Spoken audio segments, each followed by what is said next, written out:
tristeza, o cansaço, a dureza da lida, venha doar do seu canto uma estrofe ao irmão que mais sofre na escola da vida.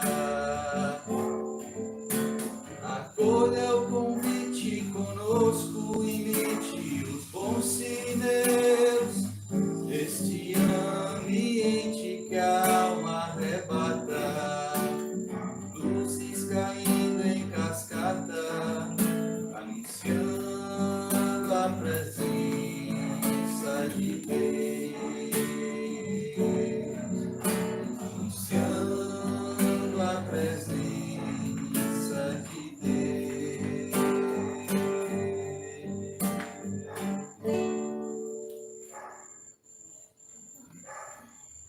Valeu, Evangelho?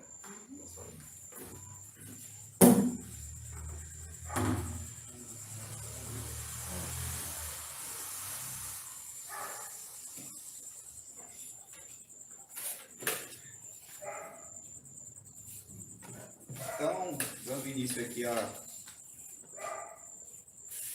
nosso momento, a leitura do Evangelho, com o texto do duelo, né? O capítulo Amai os vossos inimigos, capítulo 11. Item 11 deste capítulo, o duelo. Se é verdadeiramente grande aquele que, considerando a vida como uma viagem que tem um destino certo, não se incomoda com as asperezas do caminho, não se deixa desviar, nem por um instante, da rota certa. De olhos fixos no seu objetivo, pouco se importa de que os obstáculos, os espinhos da senda, o ameaçam. Este apenas o roçam, sem ferirem, e não o impedem de avançar. Arriscar os dias para vingar uma ofensa é recuar diante das provas da vida. É sempre um crime aos olhos de Deus. E, se não estivesseis tão meneados como estáis nos vossos preconceitos, seria também uma ridícula e suprema loucura aos olhos dos homens. É criminoso o homicídio por duelo, que a vossa própria legislação reconhece. Ninguém tem o direito, em caso algum, de atentar contra a vida de seu semelhante. Isto é um crime aos olhos de Deus, que vos determinou a linha de conduta. Nisto, mais que em qualquer outra coisa, sois juízes em causa própria. Lembrai-vos de que vos será perdoado, segundo tiverdes perdoado. Pelo perdão, vos aproximais da divindade, porque a clemência é irmã do poder. Enquanto uma gota de sangue correr na terra pelas mãos dos homens, o verdadeiro reino de Deus ainda não terá chegado, esse reino de pacificação e de amor, que deve banir para sempre do vosso globo a animosidade, a discórdia e a guerra. Então, a palavra duelo não mais existirá na vossa língua, senão como uma longínqua e vaga recordação do passado. Os homens não admitirão entre eles outros antagonismos que a nobre rivalidade do bem. Adolfo, bispo de Alger, Mamed, 1861.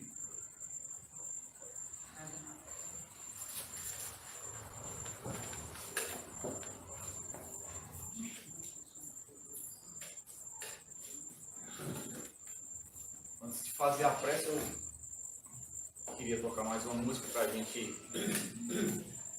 nesse momento, ficar um pouco mais compenetrado, fechar os olhos quem puder e meditar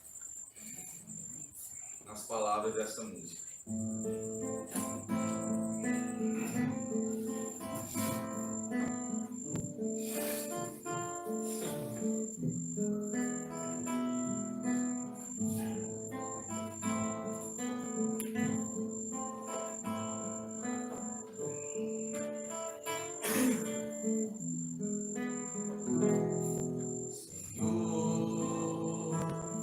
Fazer instrumento de vossa paz.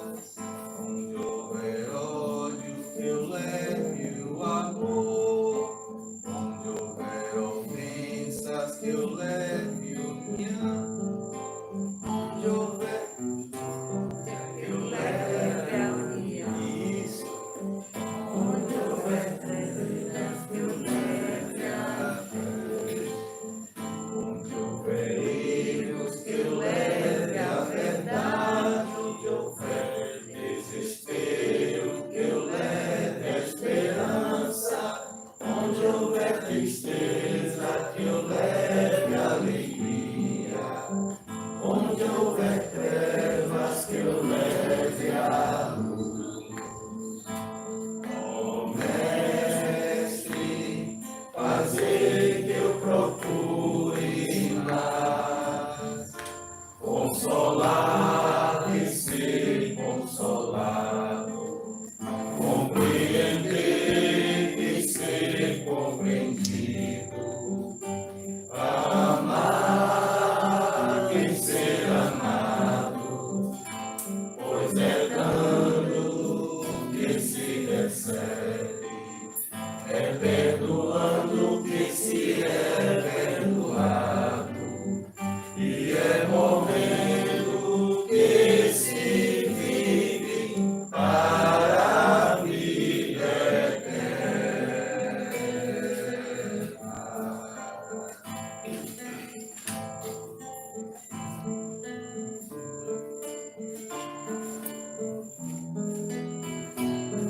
Ó Mestre, fazer que eu procure mais consolar e ser consolado, compreender que ser compreendido, amar e ser amado, pois é dando que se recebe, é perdoando que se é perdoado, e é morrendo que se vive para a vida eterna.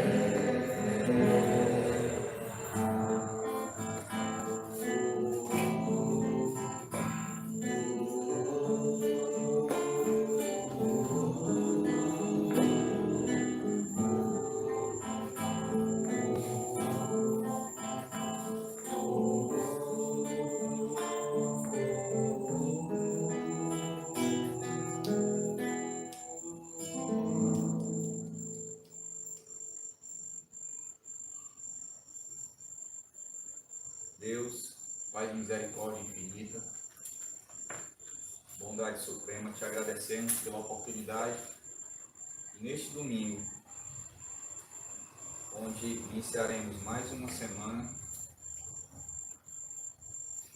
estarmos reunidos aqui para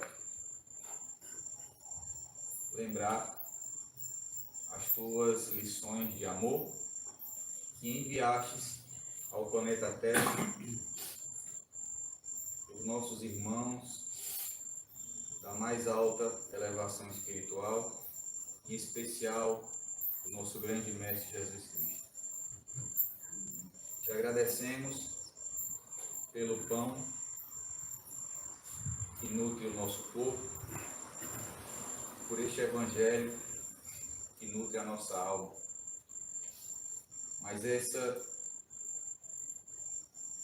nutrição, fortalecimento do nosso espírito, só será possível se nós digerirmos, se nós processarmos e absorvermos as palavras que lemos há poucos instantes do teu Evangelho. Auxilia para que possamos colocar em prática um pouquinho do que vamos escutar hoje, um pouquinho do que vamos ler hoje, no nosso dia a dia, iniciando por aqueles que são os nossos próximos, mais próximos, os nossos familiares, os nossos amigos, aqueles com quem convivemos debaixo do mesmo teto, e assim possamos exercitar e levar para as pessoas que estão no trabalho, faculdade, no meio da rua, não na forma de palavra, mas na forma de exemplos. Porque as palavras somem, mas os exemplos eles ficam. Queremos, neste momento, estender a paz que estamos sentindo agora a todas aquelas pessoas que estão mais necessitadas, iniciando por aqueles que estão no plano encarnado,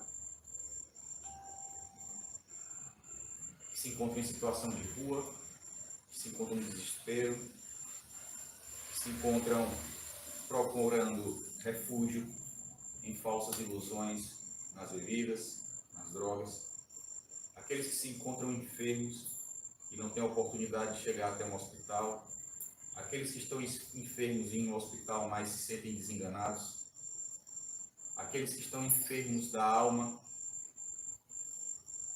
e não sabem aonde ir, a quem recorrer, para que esses irmãos encontrem a Ti. E a partir disso comecem o seu processo de cura. Pedimos por aqueles que estão privados da liberdade, dos presídios, ou seja, em que cárcere for. Queremos pedir ainda por aqueles que sofrem no plano espiritual e que ainda não despertaram para o verdadeiro caminho que é o da luz. Te agradecemos mais uma vez, pedimos permissão para iniciar essa reunião, que assim seja. Vai falar do nosso amigo Donato Albuquerque e vai falar sobre o tema do amor que cobre a multidão dos pecados. Vocês me permitem que eu fique sentado? Obrigado. Boa noite. Boa noite a todos. Boa noite aos queridos irmãos dessa casa de oração e de exemplo de caridade. Transmite a todos nós a visão prática que a doutrina codificada por Kardec simboliza, que é do servir, que é do aprimorar o espírito para que a gente engrandeça a cada nova etapa na Terra. A leitura do Evangelho da noite já nos coloca assim com a possibilidade de lembrar que o avanço do progresso humano tem colocado por terra algumas práticas que são abomináveis. A prática do duelo era muito comum até o século XVIII, início do século XIX, quando as pessoas se sentiam traídas por algum fato, quando elas recebiam algum tipo de violência, e elas partiam então para a vingança através do sistema do duelo. Era muito comum a própria elite da Europa, diante de alguma palavra mais dura dita contra uma pessoa, a pessoa ofendida chegava com um lenço e jogava na pessoa, estava até assim no ombro, desafiando. Você está desafiado para um duelo, para que você possa me vingar da sua acusação. E marcavam para os campos abertos, onde havia reuniões de pessoas, era muito comum as pessoas praticarem duelo com espadas, da época de espada, ou então com armas de tiro. Chegava uma pessoa para coordenar, uma espécie de juiz. As pessoas em torno assistiam com muita atenção e curiosidade àquilo, sabendo que daqueles dois, ou os dois mesmo, poderiam sair dali sem vida. Mas era uma atração que mostrava a bestialidade humana. Como a gente é ainda duro em não saber apreender uma ofensa e, ao invés de retribuí-la com outra, simplesmente não, deixa para lá. Eu não vou me sentir ofendido por algo que a pessoa disse e que ela não tem como provar. Ou então, recorrer à justiça, onde um juiz poderia determinar uma ação contra aquele tipo, contra aquele ofensor. Não, se partir para uma coisa tão... Nem os selvagens da América faziam isso mais.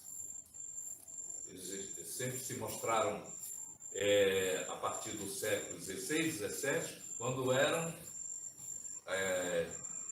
dominados pelos invasores que chegavam da Europa para cá, para dominar as riquezas que a terra da América tinha. O duelo passou, como diz o próprio texto do bispo de Alger, mostrando que a profecia dele estava correta. Bastaria a humanidade avançar um pouco em conhecimento, que ela iria realmente conceber a ideia de quão errado agir. Nós ainda vivemos em duelos. Às vezes não são as armas que levamos ao enfrentamento numa praça pública, num lugar qualquer, mas vivemos um duelo de palavras, uma vingança guardada, às vezes, em ambientes fechados, seja no trabalho, seja doméstico. Casais que se duelam, depois de terem se reconhecido através da afeição, da descoberta do amor, se uniram e, ao passar a conviver, passaram a se digladiar com ofensas, com violência, como a violência doméstica hoje ainda domina o campo do ambiente domiciliar. Além disso, ampliando a nossa visão, a gente tem os duelos que são provocados pelos poderosos.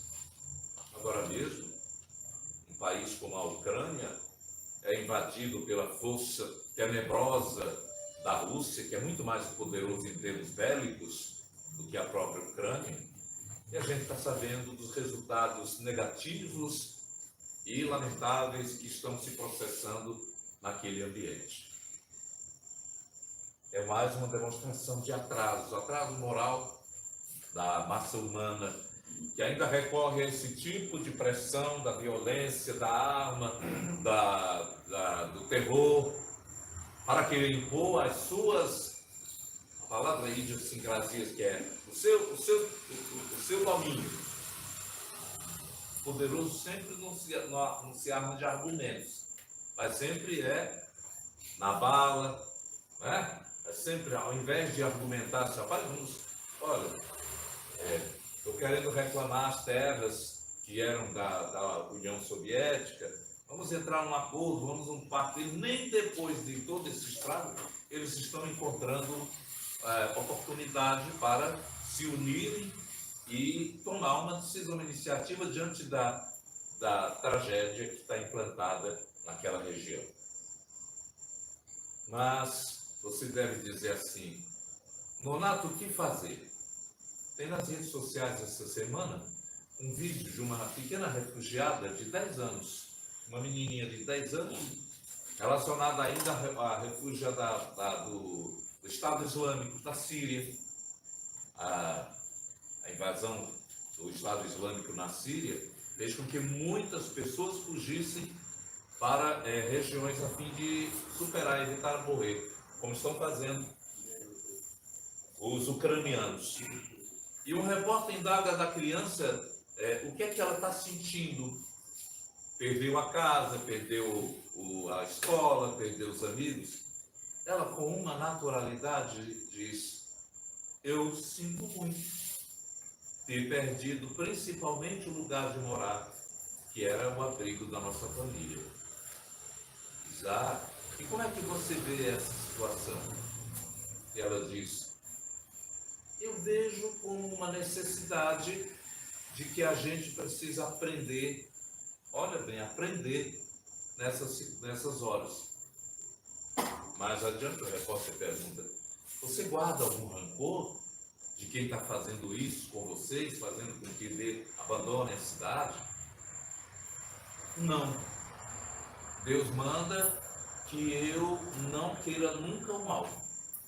Você não quer o mal de quem está acabando, arrasando com sua cidade, com as famílias? Não, porque eu não vou matar. Matar não está na lei de Deus. Você perdoa, olha até onde vai isso, perdoa. porque Deus é maravilhoso e um dia vai perdoar esses que atacam. Olha só, uma pequena 10 anos, mas que tem uma noção, uma consciência da grandeza da vida. E eu espero que muitas almas pequenas que estão incorporadas, encarnadas nesse momento, tenham essa sensação, porque é um trauma grande para essas crianças que são largadas, perdem o pai, perdem a família, perdem casa, perdem tudo, não tem mais um registro que possa dizer, eu tenho uma família unida, feliz. E me faz lembrar que a noção do tempo, a gente diz sempre assim, olha, o tempo ensina, né? Aqueles que fizerem praticarem o bem, vão ter o bem de retorno. É como um semeador, você plantar, né, durante essa época do inverno sementes boas, elas vão nos trazer frutos excelentes por conta do esforço, do trabalho e da ajuda do céu. A chuva é mais uma demonstração de que o céu sempre está do nosso lado, ajudando o trabalhador, aquele que é o agricultor, a ter a reserva de trabalho e de ganho durante a invernada. Quem faz o mal também atrai para si a mesma reserva de negatividade que tem demonstrado, e isso é revelado através da própria história das reuniões mediúnicas do tempo de Kardec até hoje, onde espíritos sofredores vêm contar dos seus tormentos, não que encontraram um inferno, como era antigamente nos ensinava, inferno, purgatório, limbo, tinha tudo isso. Eles encontraram um inferno pessoal dentro deles, porque cometeram atitudes muito violentas, e quando se deparam na pátria espiritual com o seu verdadeiro eu, que a gente não tem mais como esconder dos outros a nossa verdade, eles então se atormentaram e entram em desespero diante do que a vida está a lhes oferecer e do que deve ainda, consequência que vai ter para arcar com as dívidas que tiveram fazendo a outra.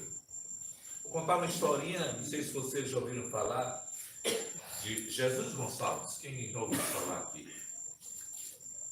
Jesus Gonçalves, um jovem que nasceu em Pirapitingui, uma cidade lá de São Paulo, interior de São Paulo, um jovem de um talento fabuloso.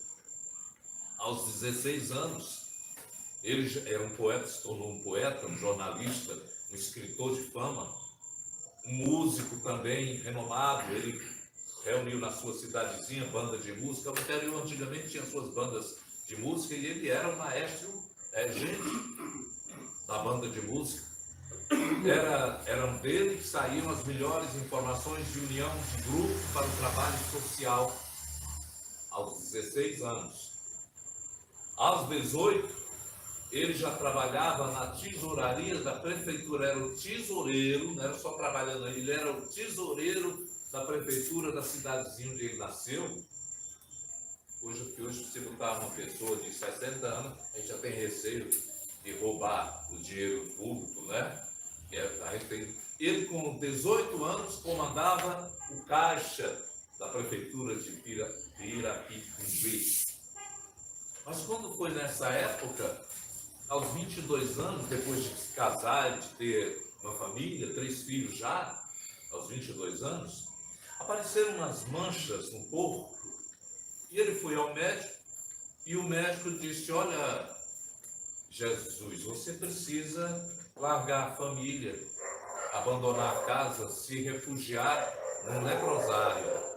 Era a expressão da época, leprosário, hoje é o mal de Hansen, porque a palavra lepra era tão forte que as pessoas surgiam, até evitavam dizer, batiam na boca quando falavam em lepra e câncer. E ele ficou realmente atordoado, mas Deus vai me dar essa doença, pelo amor de Deus, o que é que eu fiz? Sempre fui uma pessoa boa. Isso é, você vai ter que ter a paciência, mas nós vamos mandar ele recolher a um hospital onde vivem só os leprosos. Os leprosos no passado, anos 30, 40, quando tinha um caso em qualquer cidade aqui do interior, era colocado o leproso dentro de um carro de trem, do carro de boi. Não era um carro de passageiro, não. Vinha num carro de boi isolado, chegava em Redenção, descia, estou falando do exemplo de Redenção, mas tinha de Maracanã também. Chegava em Redenção, era levado, e tinha muitos deles que ao sair da área do hospital, eles tinham uma sineta para andar na rua, para dizer que estava passando um leproso, que as pessoas se afastassem. Olha como era atormentada a vida de um irmão doente. Aquilo revoltou Jesus Gonçalves, poeta. Ele começou a escrever versos contra Deus. O primeiro é negando a existência de Deus, que Deus não existia, porque ele era uma pessoa tão boa que servia à sua cidade, à sua família, ao seu povo, à sua gente, e de repente tinha dado uma mazela tão grande dessas, de lhe retirar os filhos, a esposa, e não poder ver ninguém. É um soneto muito bonito, mas é o ateu, o nome do soneto. Ele passou a não acreditar mais em nada, é um homem católico, participando de todos os atos religiosos com muita atenção. O leprosário começou a doença a avançar e ele foi perdendo as cartilagens, foram perdendo as cartilagens, o nariz caiu. Ele passou a ser uma pessoa que era largada lá. Junto aos outros, ele encontrava uma espécie de união fraternal, porque os doentes, naquele momento, podiam estar juntos, e era a força que ele tinha, mas mesmo assim, quando chegava uma turma de espíritas visitando semanalmente, ou quinzenalmente, o leprosário, ele dava as costas, não queria ouvir, ser papo de espírita, negócio de querer ver, Deus não existe nada, e dava as costas.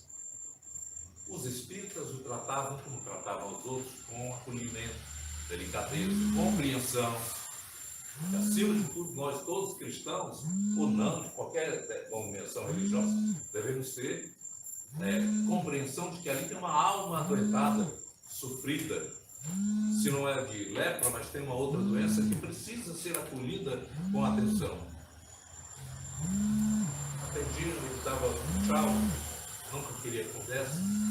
Mas quando foi um dia, tinha uma interna, uma doente, que era muito interessante, que ela adorava a vinda do pessoal, porque era a maneira de ter um contato, ter um encontro, e mesmo porque ela tinha vidência, ela era médium, e ela dizia que via pessoas transitando por entre os leprosos ali, entre os doentes, que não era do hospital.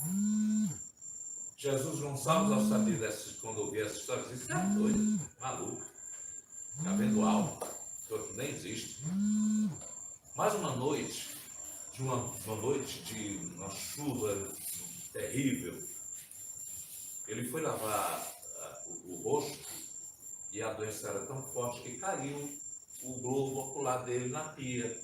Para ver como a que ponto chegava. Estava caindo tudo, o nariz tinha caído. Aí ele ficou desesperado, porque uma dor lacinante, ele passou por uma dor tão intensa, que ele chegou que ele era muito forte, mas ele gritava de dor. E a doida, dando aspas aqui, a maluca, chegou e disse: "Olha, Jesus, tenha fé em Deus, vamos rezar, vou rezar aqui uma oração." "Não quero oração." "Pois olha, eu vou botar esse copo aqui com água," e benzeu o copo, benzeu a expressão da época, benzeu o copo e disse: "Vou deixar essa água aí, você beba essa água que você vai melhorar da dor."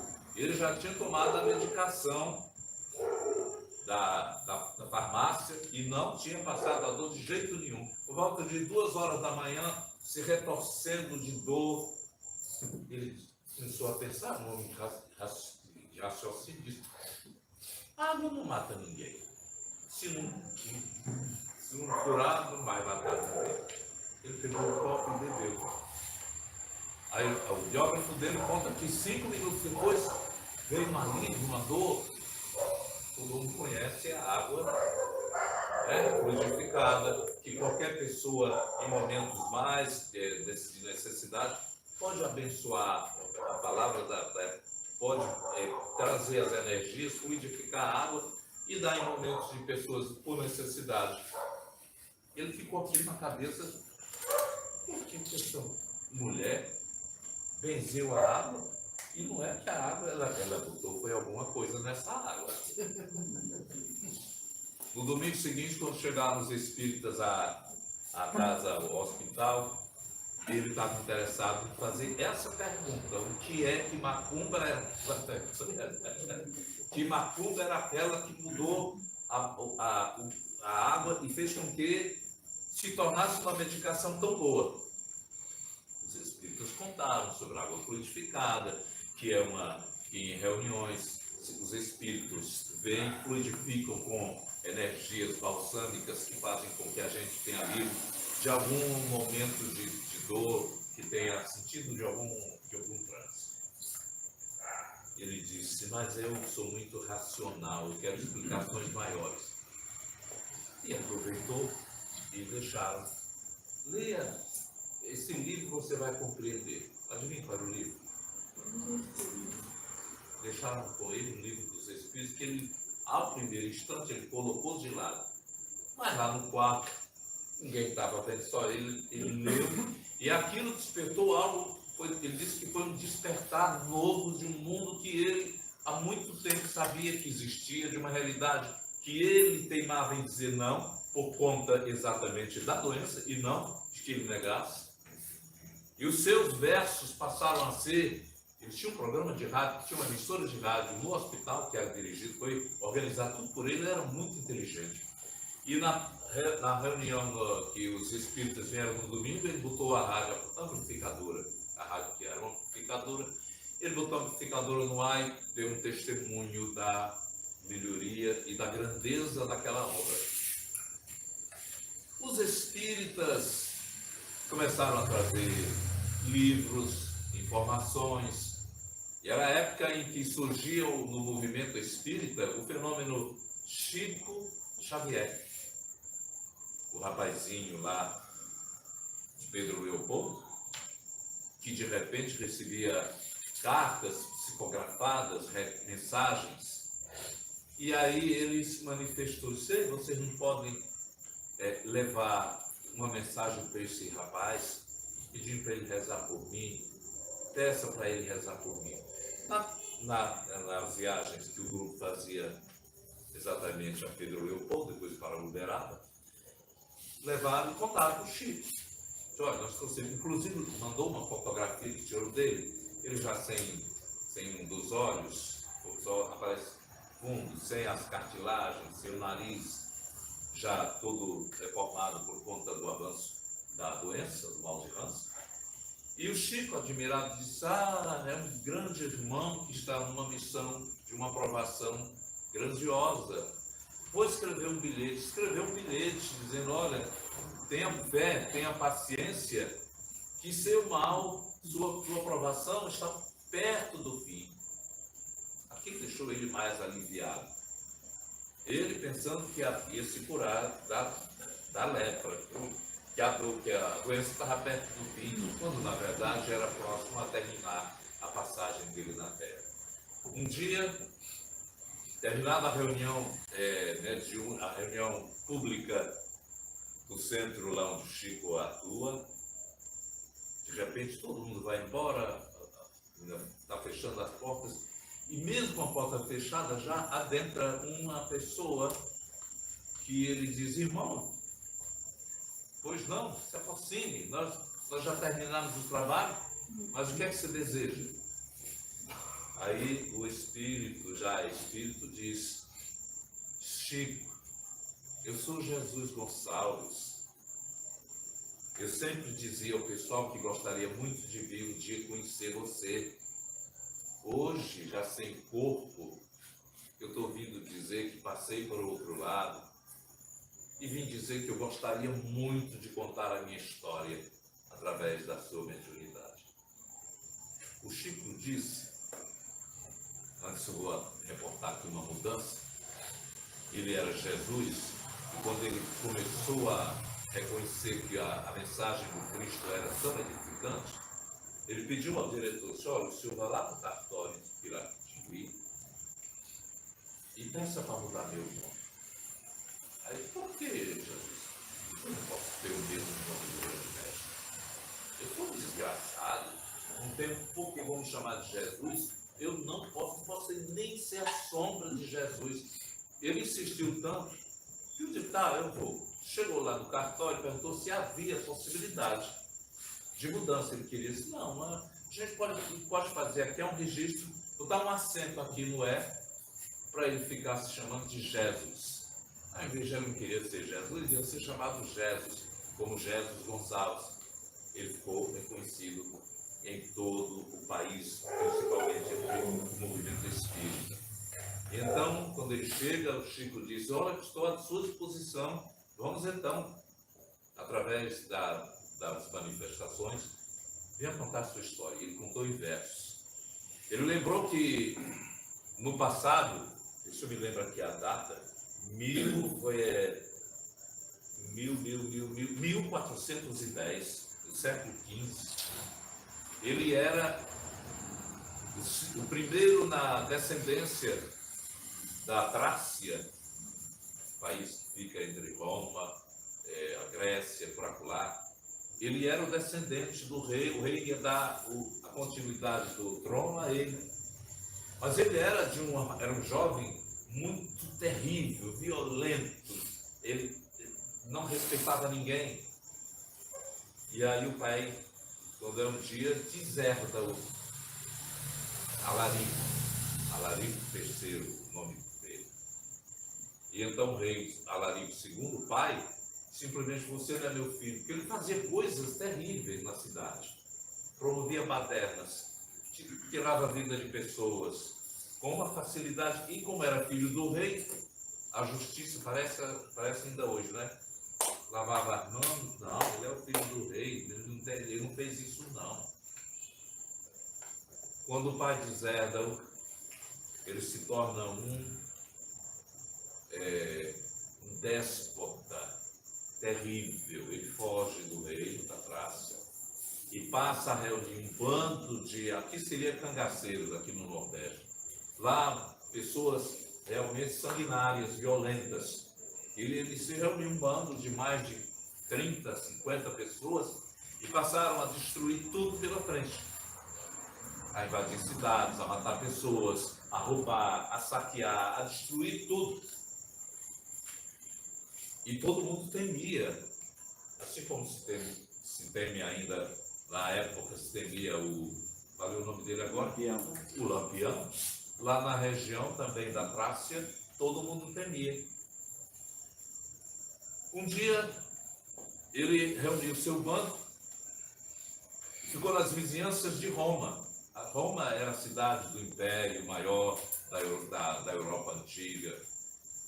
E então ele falou que ia invadir a Roma, ia destruir tudo que era lugar santo, tocar fogo, matar mulheres e crianças, porque ele era o mais valente dos homens da terra, que tinha sido enganado, traído pelo próprio pai, que não lhe dera a sequência do trono. Estão aguardando o outro dia, que estava quase anoitecendo, em tendas que eles armaram nas proximidades da cidade, e chega um dos ajudantes dele e diz, soberano, chamava ele de soberano, tem aí um padre que quer lhe visitar. Ele disse, eu não quero visita de padre de ninguém, passe a espada na cabeça dele, corte e mande para lá. Aí disse, mas isso é diferente, ele chamou de rei, disse que o senhor é rei. Ele ficou aquilo, o orgulhoso se envaidece com qualquer coisa, dizer que ele é lindo, esse é meu amigo, certo? Então ele disse, pois traga isso. E aí, era um padre chamado Agostinho, que nasceu na África e que estava atuando em Roma. E aí ele chegou, o padre se ajoelhou diante dele. Aquilo para ele era surpreendente. Alguém que o considerava como tal, como soberano, como majestade. Eu vim lhe pedir que você tire da cabeça essa ideia de invadir Roma. Disse, não venha com história aqui não, que olha, a gente pega, mata padre, mata todo mundo e você pode ir embora logo.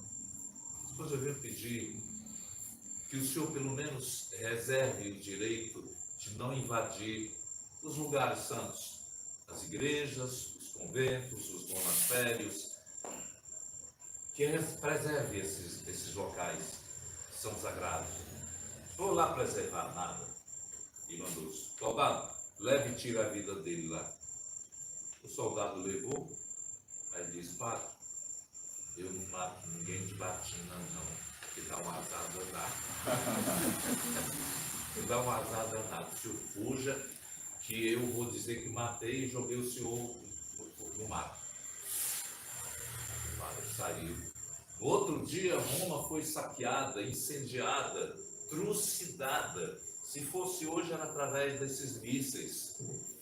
Mas era na base da espada. Quem encontrasse, roubem tudo, matem tudo, roubem mulheres, tirem de casa os velhos, pode matar velho também. Mas nenhuma das igrejas, nenhum oratório, nenhum convento, nenhum mosteiro teve a aproximação que ele ordenou. Ninguém entra numa igreja, nem num convento, nada de lugar sagrado. Aquilo foi um ganho para Agostinho. Ele contou então que durante muitas épocas, quando ele terminou a existência como alarico, ele sofreu muito. Mas na pátria espiritual apareceu um anjo de guarda que lá era conhecido como santo e que era o protetor dele, queria pegar ele para ser o anjo de guarda. Olha, deve ser anjo de guarda de Santo Agostinho, né? De um bandido, tirano, terrível. É sinal de que Deus tem um propósito na vida de todos. Santo Agostinho tratou de dar-lhes uma nova vida terrena e ele renasceu ainda como em áreas da elite, da soberania, para ver se ele arcava com... Teve várias encarnações. Uma das penúltimas, que a última foi como Jesus Gonçalves, a penúltima foi na França com um sacerdote. Chegou a ser cardeal. Vocês já ouviram falar do cardeal Richelieu? Era um homem de poder. Não era um religioso que eu possa dizer assim, era um religioso bom. Não, ele era poderoso. Quem não obedecesse às suas regras, até o soberano tinha medo dele, o cardeal Richelieu. Era a alma ainda doentia, sacrificada de alarico, que voltava na terra. Ele sofreu também. Durante muitas existências que teve entre alarico e esse Richelieu, Santo Agostinho disse que ele precisava resgatar as suas dívidas numa encarnação difícil. E como é que vai ser? Você vai nascer no Brasil, numa região de pobre, humilde, mas o seu conhecimento vai ser você vai ter a oportunidade de ser a pessoa com a possibilidade de mostrar o seu talento, o seu conhecimento. Você vai ser, a partir de tal idade, vai ter que passar por uma grande provação muito descoberta. Ele renasce no Brasil, a história dele está contada, as vidas maravilhosas de Jesus Gonçalves, que é maravilha, que tem toda a poesia dele transmitida pelo Chico e a história dele. Vocês vejam que Deus oportuniza até mesmo as entidades mais loucas, transgressoras, a chance de cobrir os erros do passado, de encobrir os pecados, que é a palavra que é da época também, de a gente colocar erro, as ingratidões, as falhas. Deus dá a oportunidade a que todos tenhamos também, numa existência só, a gente é capaz de resgatar um passado de erros, através de uma vida onde possamos acolher o bem. A história de Jesus Gonçalves de Alarico é realmente um exemplo para a gente pensar como é que se procede. Muitas vezes a pessoa diz assim: como é que Deus encobre os pecados? Então, fulano de tal, desculpe colocar o nome dele, o Vladimir Putin, o presidente da Rússia, comete esse bocado de latrocínio contra as pessoas, e Deus vai encobrir os erros dele? Não é assim que a gente deve entender. Devemos entender que Deus é Pai de todos nós e Ele espera que cada um de nós possa, pelo encaminhamento do progresso moral, que a gente se reencontre. Mas ninguém que passe pela vida terrena, que tenha deixado dívidas, pode deixar de pagá-las. Nós teremos que arcar com as consequências da nossa experiência terrena, se foi boa ou se foi má. Precisamos, então, também lembrar que, analisando o verbo cobrir, fiz uma pesquisa para melhorar o entendimento maior. Cobrir Deus, o amor, na verdade, cobre uma multidão de pecados. O verbo cobrir pode levar alguém a dizer que a prática do maior mandamento propiciaria a ocultação dos erros. Então eu vou amar e Deus vai me perdoar aquilo que eu fizer de ruim. A justiça divina vai permitir a evidência do caminho de reabilitação. Justiça, nesse caso, amor. Porque se fosse Deus um tirano, Ele diz: não tem jeito, acaba, tira, larga tudo, isso aí não tem jeito. Todos temos jeito, todos. Os mais difíceis seres que vieram à Terra e que fomentaram guerra, ódio, vingança, duelos, todos tivemos oportunidade de ressarcir no encaminhamento, reabilitar-nos através da responsabilidade. A remissão caberá sempre ao infrator, resgatando até o último centil. Olha que foram dadas oportunidades ao Jesus Gonçalves, mas chegou uma hora, como na escola, você matricula seu filho numa escola, ele entra na alfabetização, ainda não aprende a ler, vai fazer aquelas coisinhas de borracha começando as primeiras noções. De repente entrou com 6 anos, o menino passou, todo mundo passou, ele não passou. Chegou 10 anos, ele ainda continuava na alfabetização, porque não progredira. 15 anos, um dia o diretor da escola vai dizer: olha, chama os pais, eles não podem mais ficar aqui nessa escola, não. Ele está perturbando as crianças do primeiro ano, porque ele não progrediu, ele não avança nada. Ele precisa de uma escola do nível de alunos especiais. Deus também vai nos dar a oportunidade que tenhamos aqui a chance de virmos, muitas vezes, mas vai chegar uma hora que diz assim: agora não dá mais. Você vai ter que ir para um local onde você vai conviver com os da mesma espécie, chamado resgate, que nesse momento se faz através da transição da Terra. É assim, espíritos que não se adequam mais ao patamar de progresso da Terra, que incomodam aos seres através de ódio, vingança, Eles estão sendo lançados numa escola, num planeta também de provas e expiações que ainda está no mesmo nível deles. Não se admirem. Nosso começo na Terra foi assim também. Os moradores de Capella, estrela que é de origem nossa, os espíritos que teimavam em matar, roubar, fazer todo tipo de miséria, tivemos que vir para a Terra num ambiente ainda em formação. Na Idade da Pedra, aos poucos viemos começando a nos instruir. Nonato, mas se eram todos ainda pessoas sem o valor, sem o senso da moral e do respeito, como é que evoluíram? Porque assim como uma escola, todos temos professores que vêm nos ajudar.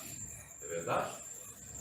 Vieram professores, mestres, Buda, Confúcio, Lao Tse, Jesus, o maior de todos, Mahatma Gandhi, Francisco de Assis, Chico Xavier, Bezerra de Menezes, Madre Teresa, tantos mestres que vieram dar exemplos para que nós pudéssemos aprender com eles a necessidade de evoluir. E através deles, Deus é tão misericordioso, o amor é tão misericordioso, que Deus nos manda esses mestres porque Ele nos ama.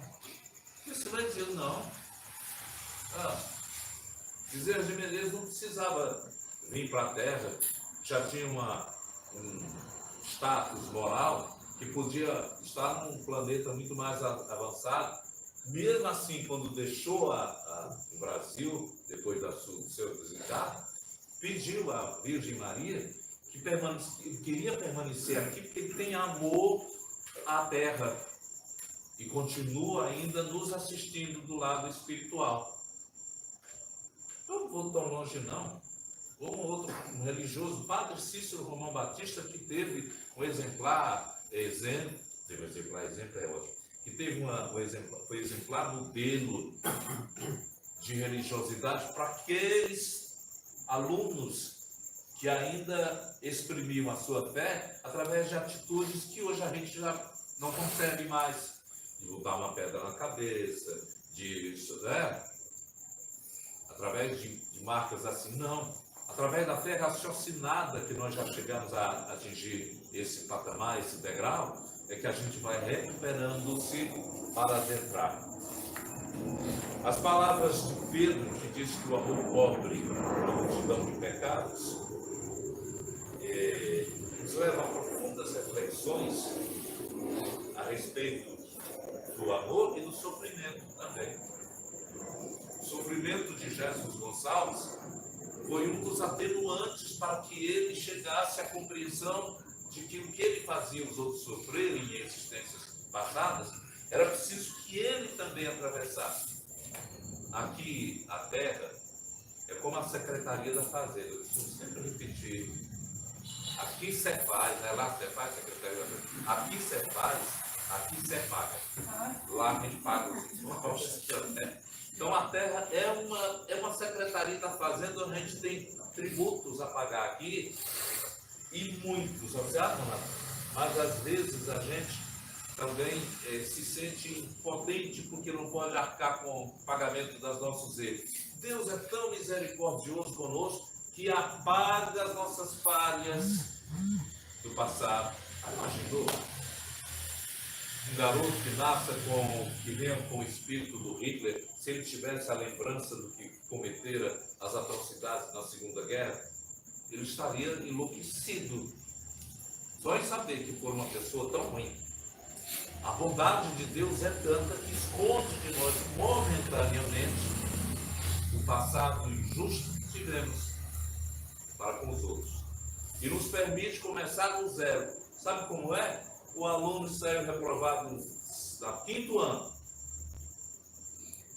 Ele vai voltar ao 5º ano. Mas ele vai começar do zero, do aprendiz. Os outros vão começar do zero. Ele, mesmo já tendo feito um ano, todo dia, 5º ano, ele vai começar de novo do zero a aprender aquilo. a reencarnação é uma obtenção, um lucro para todos nós. Porque se a gente tivesse a oportunidade de ler o que fomos, nós já fomos todo tipo de má sorte na vida. Ah, Nonato, mas essa vida também eu não estou bem não. Mas está. Não é que Deus queira nos deixar em situação pior. Deus não deseja o mal. O mal é acarretado por nós. Nós é que acarretamos o mal. Se sofremos sem tornar consciências das verdadeiras raízes que geram esses tormentos, a percebermos um pouquinho de nossas dores, nos sentiremos mais despertos a avançar. E que muitos poderiam dizer assim, eu não acredito que tenha feito mal, mas aos poucos a vida vai lhe encaminhando por áreas onde você consegue ler. Eu estou passando por essa aprovação, eu sou uma pessoa tão boa, o que será? Eu não fiz nada com ninguém, por que Deus me dá essa aprovação? Quando Jesus Gonçalves descobriu que a vida não é uma só, que a gente tem experiências anteriores a essa existência e teremos outras, nos dá a oportunidade de checar com Jesus quando ele fala do nascer de novo. A irmã Igreja Católica ainda situa isso no terreno de nascer de novo é você se batizar. Na verdade, se o batismo apagasse todos os pecados, né? Era só jogar a água na cabeça, rezar por liberto. Na verdade, o batismo tem uma noção muito mais também espiritual. É o apagar do pecado de origem de todos nós. Que a gente sempre diz assim, eu sou irmão por conta de Adão e Eva, né? Que dizia antigamente. Ali e o batismo era uma confirmação de que você estava retornando ao líquido amniótico que é do ventre materno. Você está exatamente, é uma lembrança, uma sagração de quando o Espírito está entrando também no líquido do ventre materno e se ambientando para uma nova existência. Pois não, estou terminando.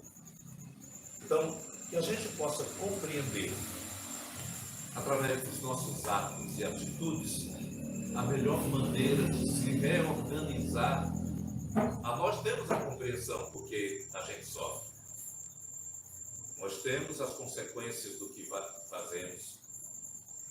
Se existe isso, então, por que não colocar o bom senso de praticar sempre boas obras? De pensar sempre positivamente?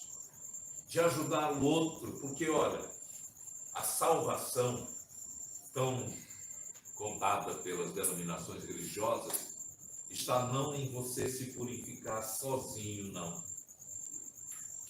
Amar a Deus sobre todas as coisas, né? E ao próximo como a si mesmo. Então, olha, antes de você, o amor que você deve ter a Deus, deve primeiro ter ao próximo. Em consequência, você vai ter amar-se também.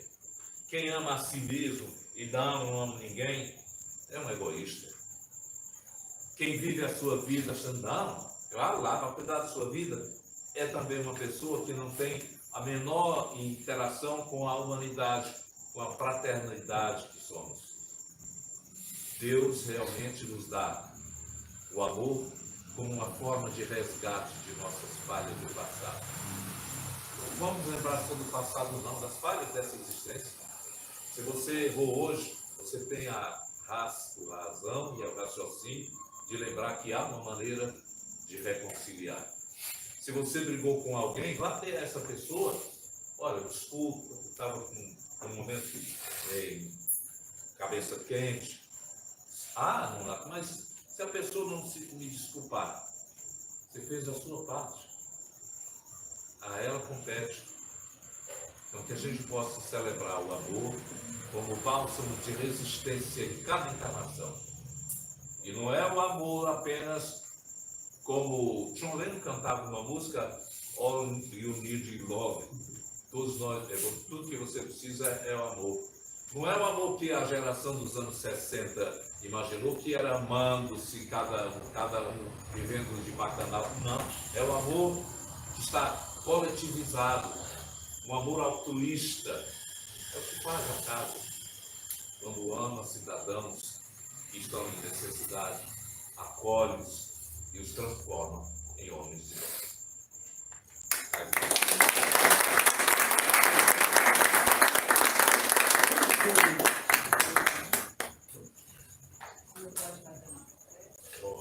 Desculpa, eu passei 4 minutos aqui no meu relógio.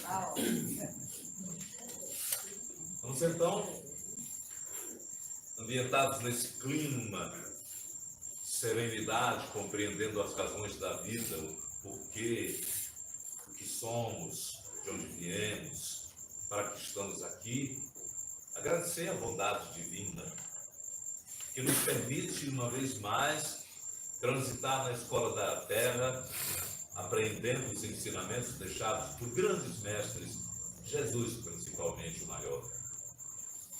Que Ele possa nos acolher nos instantes de dor e sofrimento, nos dando acima de tudo a compreensão de que ter a paciência é um dos alívios melhores para que o tempo possa amadurecer em nós a compreensão do que fomos, do que somos e do que seremos. Que Ele possa agenciar o bom pastor que é, fazendo com que nós, ovelhas do seu redil, tenhamos a cordialidade como marcha de evolução, o amor como luz a nos mostrar o caminho do encontro com as melhores virtudes. Bondoso Jesus, acolhe-nos nessa semana a todos aqueles que de ti sabem os ensinamentos, mas que muitas vezes, por inferioridade, esquecemos de colocar em prática eles. Em nome de Deus.